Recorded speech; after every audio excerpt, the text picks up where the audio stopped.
Hello दोस्तों, मैं सुबह कुमार। दोस्तों 67th बीपीएससी एंड सीडीपीओ के लेकर जो भी पीटी का एग्ज़ाम दे रहे हैं दोस्तों, उनके लिए इम्पॉर्टेंट है कि हम जो बिहार करंट अफेयर्स जो ला रहे हैं वो है जो 5 पेज का रहेगा। और वही क्वेश्चंस को मैंने पिक किया है दोस्तों, जो क्वेश्चंस है जो आपको एग्ज़ाम में पूछे जाने की है जो प्रबल संभावना बनती है। दोस्तों सभी जगह से कलेक्शंस किया हुआ कम से कम 8 से 10 वेबसाइट बिहार के जो हैं विभिन्न मंत्रालयों से जो जिसमें ऐप की है जो चर्चा की गई है उसको, प्लस पेपर्स एंड मैगजीन्स, और उसके बाद जो दोस्तों जो आपके रेडियोस जो हैं दूरदर्शन हैं उससे भी है जो इसमें है जो कुछ है जो अंश डाले गए हैं। तो निश्चित रूप से आपके लिए बहुत ही इम्पोर्टेंस और बहुत ही महत्वपूर्ण होने वाला है। निश्चित रूप से दोस्तों अच्छा लगता है, आपके लिए अगर उपयोगी है तो आपसे नम्र निवेदन है कि आप है जो चैनल को जरूर सब्सक्राइब करें और लोगों के बीच है जो जरूर शेयर करें। इस 67th BPSC and CDPO and Bihar में जो भी बिहार एसआई का जो एग्जाम है उसके लेकर भी है जो बहुत ही इंपॉर्टेंट है। सबसे पहले देखिए दोस्तों कि क्वेश्चंस कहाँ से पूछे जाते हैं। वर्तमान समय में जो ऐप से रिलेटेड क्वेश्चन है उससे एक क्वेश्चन हमेशा रहता है। तो आपको हम इस 10 ऐप बता रहे हैं, उसमें एक क्वेश्चन है जो आपको वहाँ से जरूर रहेगा। सबसे पहले चलो मोबाइल ऐप। चलो मोबाइल ऐप है जो दोस्तों, ये जो परिवहन विभाग के द्वारा है जो इनिशिएटिव है, और ये जो ऑनलाइन टिकट बुकिंग के माध्यम से है जो आपको किस प्रकार से है जो टिकट है जो बिहार सरकार के द्वारा है जो भी जो परिवहन विभाग का है जो बसें चल रही हैं उनमें है जो आपको टिकट है जो ऑनलाइन बुकिंग के माध्यम से चलो मोबाइल ऐप के माध्यम से आपको है जो मिल जाएगी। अगर परिवहन विभाग का दोस्तों आप जानते हैं कि वर्तमान समय में है जो बिहार सरकार ने है जो एथेनॉल उत्पादन के माध्यम से है जो किस प्रकार से है जो कार्बन प्रदूषण को रोकने के लिए, एयर क्वालिटी इंडेक्स को बढ़ाने के लिए भी है जो बहुत ही प्रयास है जो किया है। तो दोस्तों आप ध्यान रखिएगा कि चलो मोबाइल ऐप ये है जो ऑनलाइन टिकट बुकिंग परिवहन विभाग से है जो रिलेटेड है। एकदम आपको याद करा देंगे, एकदम 100% ध्यान रखिएगा। चलो मोबाइल ऐप किससे है तो ऑनलाइन टिकट बुकिंग से है और परिवहन विभाग से है। दूसरा है दोस्तों इंद्रब्रज ऐप। इंद्रब्रज ऐप है जो दोस्तों ये है जो किसानों के लिए मौसम की जानकारी से रिलेटेड है। मौसम की जानकारी जैसे आप जानते हैं कि बिहार में सबसे ज़्यादा जिसको ठनका कहते हैं कि ठनका गिरने से 401 किसानों की मौत हुई है। पूरे भारत में सबसे ज़्यादा जो है बिहार में मौत हुई है, कितना 401 किसानों की। तो इसके लिए है जो बिहार सरकार ने है जो इंद्रब्रज ऐप लाया है, और इंद्रब्रज जो ऐप है जो वहाँ के 20 किलोमीटर के एरिया को बता देगा कि यहाँ की मौसम और है जो वर्तमान समय में क्या स्थिति है। तो इसको लेकर है दोस्तों इंद्रब्रज ऐप, ध्यान रखेगा क्या है इंद्रब्रज ऐप। तीसरा है दोस्तों wonder app and Anmol app. ये है जो बच्चों और गर्भवती महिलाओं से रिलेटेड है कि है जो किस प्रकार से जो बिहार सरकार ने है जो गर्भवती महिलाओं और बच्चों की सुरक्षा के लिए है जो दोस्तों है जो वंडर ऐप और प्लस अनमोल ऐप को है जो लाया है। और बहुत जल्द में ही है जो दोस्तों इसको है जो एम्बुलेंस से भी है जो जोड़ने का है जो प्रोग्राम रखा गया है कि जो गर्भवती महिलाएं हैं तो उनको तुरंत सुविधा के लिए है जो वो है जो wonder app and Anmol app के जरिए है जो उसको तुरंत है जो वहाँ पर एम्बुलेंस सुविधा है जो जारी किया जाएगा। यहाँ पर एक A112 है जो दोस्तों बिहार का सेंट्रलाइज नंबर है। क्या है, किसी भी आप मैंने किसी भी समस्या के लिए आप है जो 112 कंट्रोल नंबर पे है जो आप है जो डायल कर सकते हैं। फिर है संजीवनी ऐप। संजीवनी ऐप है दोस्तों जो कोविड संक्रमित की जानकारी है जो आपको संजीवनी ऐप से है जो मिलता है। एक है संजीवन ऐप, एक है संजीवनी ऐप। एक भारत सरकार का है, एक बिहार सरकार का है। तो बिहार सरकार का है जो संजीवन ऐप है और भारत सरकार का है जो संजीवनी ऐप है। तो संजीवन ऐप बिहार सरकार का है, ध्यान रखिएगा। वो हम संजीवनी लिख देते लेकिन संजीवन ऐप है जो बिहार सरकार का है और संजीवनी है जो भारत सरकार का है।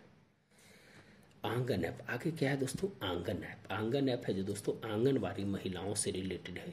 ये है जो उस ऐप के माध्यम से आंगनबाड़ी महिलाओं को उसके अपने क्षेत्र में काम करने और वहाँ की जानकारी है जो उसको है जो उस ऐप में है जो मिलेगी।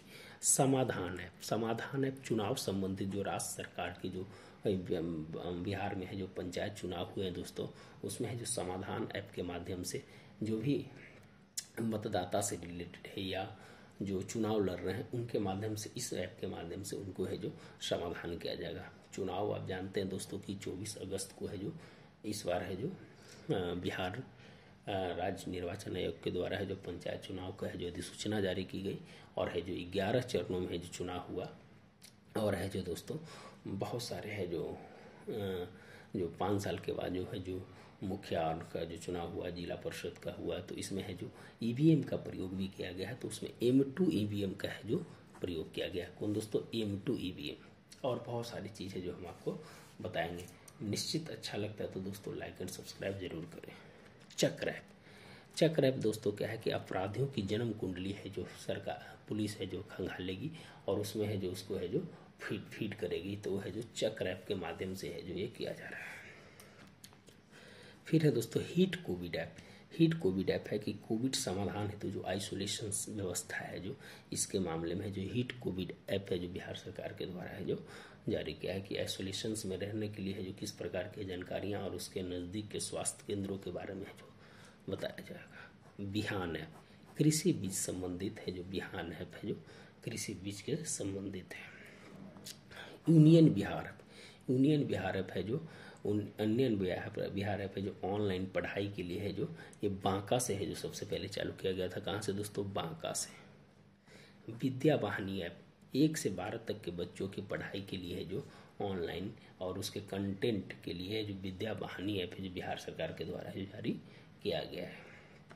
दीक्षा पोर्टल है दोस्तों, वो है जो शिक्षकों के वर्ग कक्ष एवं संचालन की भूमिका के लिए है जो दीक्षा पोर्टल है जो लॉन्च किया गया है। तरकारी ऐप जैविक जो तरकारी है, जैविक जो आपका जो सब्जी है उसको बेचने के लिए जो तरकारी ऐप के माध्यम से जो बिहार सरकार है जो पटना में है जो चालू किया है। तो दोस्तों ये है जो आपके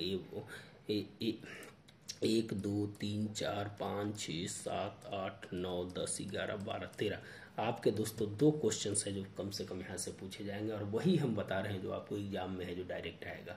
और मेरी पूरी गारंटी है कि दोस्तों आपको 1 क्वेश्चन से यहाँ से जरूर देखने को मिलेंगे। आगे है दोस्तों जो इम्पोर्टेंस है कि 2030 तक है जो बिहार को 100% साक्षरता करने का है जो लक्ष्य है जो रखा गया है। बिहार की साक्षरता दर है 61.8%। ध्यान रखिएगा दोस्तों। 3 नए विश्वविद्यालय है जो खोलने की जो बजट में की गई है। इंजीनियरिंग, मेडिकल और खेल ये जो राजगीर में है जो खोला जाएगा। ये बजट में है जो घोषणा ये पूछ देगा दोस्तों। इसके बाद है जो 10 कॉलेजेज और प्लस 5 फार्मेसी कॉलेज है जो और है जो खोलने की जो बात की गई है। प्रति व्यक्ति क्वारंटाइन का जो खर्च है बिहार सरकार का जो 5300 रुपया है जो खर्च है जो प्रति व्यक्ति है जो में आया। टाटा ट्रस्ट रिपोर्ट के अनुसार बिहार में महिला पुलिस बल कितना है तो 25.3% टाटा ट्रस्ट रिपोर्ट। और यह जो फर्स्ट नंबर पर है, दूसरा पे महाराष्ट्र और तीसरा नंबर तमिलनाडु है। 2021 में पद्म पुरस्कार वही हिट एंड ट्रायल क्वेश्चन है दोस्तों। जो क्वेश्चंस आपको एग्जाम में पूछे जाएंगे वही क्वेश्चंस को मैं लेकर आपके सामने आया हूँ। तो 1 पद्म भूषण और 4 है जो पद्मश्री पुरस्कार है जो मिला है। पहला है जो रामविलास पासवान को मिला जो LJP के प्रेसिडेंट थे और है जो केंद्र में मंत्री थे, खाद्य एवं उपभोक्ता मंत्री। इनको है जो पद्म भूषण है जो पुरस्कार मिला है। पद्मश्री 4 को मिला है मृदुला सिन्हा, एक लेखिका एंड नेत्री थी, अनगोवा के राज्यपाल भी रह चुकी है, मुजफ्फरपुर की है। डॉक्टर दिलीप कुमार समाज एवं चिकित्सा सेवा के लिए है जो इनको है जो मिला है। दुलारी देवी मिथिला पेंटिंग के लिए मिला है। और रामचंद्र मांझी जो कला के क्षेत्र में है इनको है जो बिहार रत्न अवार्ड भी है जो मिला है। बिहार कला का रत्न अवार्ड भी है जो इनको मिला है। ये है जो रोहतास। नीतीश कुमार के बारे में कुछ हम जानने का प्रयास करेंगे दोस्तों। जो बार बार है जो नीतीश कुमार से एक क्वेश्चन जरूर रहता है, तो नीतीश कुमार को हम अंडरलाइन किए हैं। और है जो 1 मार्च को इनके जन्म दिवस पर विकास दिवस मनाने का है जो लक्ष्य रखा है। 7वीं बार मुख्यमंत्री और 23वें व्यक्तिगत रूप से है जो ये मुख्यमंत्री बने हैं। और इन्होंने 15 बार है जो झंडोत्तोलन किया है और कृष्ण सिंह का रिकॉर्ड है जो तोड़ा है। ध्यान रखिए। जनता का सेवक पुस्तक है दोस्तों सफक वानों का, ये नीतीश कुमार के नाम पे लिखा गया है। जनता का सेवक नीतीश कुमार कौन है? सफक वानों है जो इसके लेखक है। इनको जन जीवन हरियाली के लिए है दोस्तों UNEP द्वारा है जो अवार्ड भी है जो मिला है। ध्यान रखें, यूनाइटेड नेशन इन्वायरमेंटल प्रोग्राम के द्वारा है जो इनको एक अवार्ड मिला है। एक अवार्ड और इनको मिला है वर्ल्ड बुक ऑफ रिकॉर्ड को रिकॉर्ड द्वारा लोकतांत्रिक मूल्य एवं राजनीतिक मूल्यों के उत्तरदायित्व के लिए है जो इनको है जो पुरस्कार मिला है नीतीश कुमार को। कौन सा? वर्ल्ड बुक ऑफ रिकॉर्ड के द्वारा है जो लोकतांत्रिक मूल्य प्लस राजनीतिक मूल्य के उत्तरदायित्व के लिए है जो इनको अवार्ड मिला है। तो ये है जो दोस्तों नीतीश कुमार से रिलेटेड था। अब है दोस्तों कुछ रैंक, जो इम्पोर्टेंट रैंक है जो बिहार द्वारा पूछे जा सकते हैं। तो इंडिया इनोवेशन इंडेक्स जो नीति आयोग के द्वारा जारी किया जाता है, उसमें बिहार को 17वां रैंक मिला है उनकी, और पॉइंट से 14.48 ध्यान रखिएगा। और फर्स्ट पे है जो कर्नाटक है, उनका है 42.5। ये है जो रैंक ये अंक है दोस्तों, ये है जो रैंक है। बिहार को हम ऊपर रखे हैं कि आपको याद रखें। तो इनोवेशन में 17 और फर्स्ट पे कर्नाटक। और नीति आयोग के द्वारा, नीति आयोग की स्थापना 1 जनवरी 2015। इसके अध्यक्ष प्रधानमंत्री और राजीव कुमार है उपाध्यक्ष, और CEO है अमिताभ कांत। ये है जो दोस्तों national institute of transforming India, NITI Aayog का। SDG ये है जो 17 लक्ष्य है। MDG को बाद है जो SDG किया गया, सस्टेनेबल डेवलपमेंट गोल 2015-30, और इसमें है जो 28वां रैंक है दोस्तों बिहार का, और 52 पॉइंट है। और फर्स्ट पे केरल है, उसका है जो 75 पॉइंट है। और नीति आयोग के द्वारा है जो एक एक चीज़ को हमें जो रिफाइन करके आपके पास लाते हैं दोस्तों, कि आपको है जो एक बार में है जो क्लियर हो, और है जो मैपिंग करके देते हैं कि आप है जो जरूर है जो आपको अच्छा लगे, और तैयारी करने का है जो इस प्रकार के जो भूमिका है जो आपको देखने को है। जरूर सब्सक्राइब कीजिए दोस्तों। एनीमिया मुक्त फर्स्ट पे MP 64.1 है जो इसका है जो अंक है, और 22वां पे बिहार है 23.8 है जो इसका पॉइंट है। और परिवार कल्याण प्लस यूनिसेफ के द्वारा है जो जारी किया जाता है। परफॉर्मेंस ग्रेडिंग इंडेक्स में फर्स्ट पे पंजाब 929 अंक के साथ, और बिहार है जो 6 लेवल पर है, 701 से 750 लेवल में, 750 अंक के साथ। इसके साथ 4 स्टेट है जो और, तो ध्यान रखिएगा 1 2 3 4 इंपॉर्टेंट्स रैंक है जो है जो हम आपको बता रहे हैं। पक्षी महोत्सव हुआ है दोस्तों, जो फर्स्ट पक्षी महोत्सव हुआ है कलरव में हुआ है जमुई में। उसकी स्थापना 1987 में नाकी एवं नकटी जो है वो है जो किया गया है 17 जनवरी से 19 जनवरी को, लिख लीजिएगा 17 जनवरी से 19 जनवरी 3 दिन का था। और दूसरा जो है पक्षी महोत्सव भागलपुर में होने वाला है। ये भी है जो 2 है पक्षी महोत्सव, ध्यान रखिएगा। बाघ से रिलेटेड बहुत इंपॉर्टेंट है दोस्तों। टोटल जो है 2967 है, जो इस बार जो है 32.5% है जो बढ़ोतरी हुई है पिछले जो बाघ की गणना हुई थी। और बिहार में उसके अनुसार से 31 है जो बताया गया है बाघ के बारे में है जो दोस्तों। और है जो सबसे ज़्यादा बाघ है जो MP है, दूसरा है जो महाराष्ट्र है, तीसरा है जो उत्तराखंड है। महाराष्ट्र, कर्नाटक और उत्तराखंड क्या है, महाराष्ट्र, MP, कर्नाटक और उत्तराखंड है, ध्यान रखिएगा। फर्स्ट में 526, 526 सबसे ज़्यादा MP में है। वाल्मीकि नगर टाइगर रिजर्व बिहार का एकमात्र है जो राष्ट्रीय उद्यान है। उसकी स्थापना 1978 में हुई थी। और बाघ सुरक्षा में 5वां स्थान है जो बिहार को, वाल्मीकि नगर को मिला है। और 898.45 स्क्वायर किलोमीटर है जो इसका एरिया है दोस्तों। और कैट्स अवार्ड जो होता है उसमें है जो 14वां नंबर है जो इसको मिला है। कुछ वाल्मीकि नगर के बारे में जानते हैं। 29 जुलाई को है जो बाघ दिवस मनाया जाता है। और IUCN लिस्ट में बाघ को 1969 में है जो डाला गया था। और भारत सरकार है जो 1972 में राष्ट्रीय पशु इसको घोषित कर दिया। और बाघ परियोजना है जो 1973 में है जो चालू किया गया। और प्रोजेक्ट टाइगर में है जो 1994 में है जो वाल्मीकि नगर को है जो डाला गया।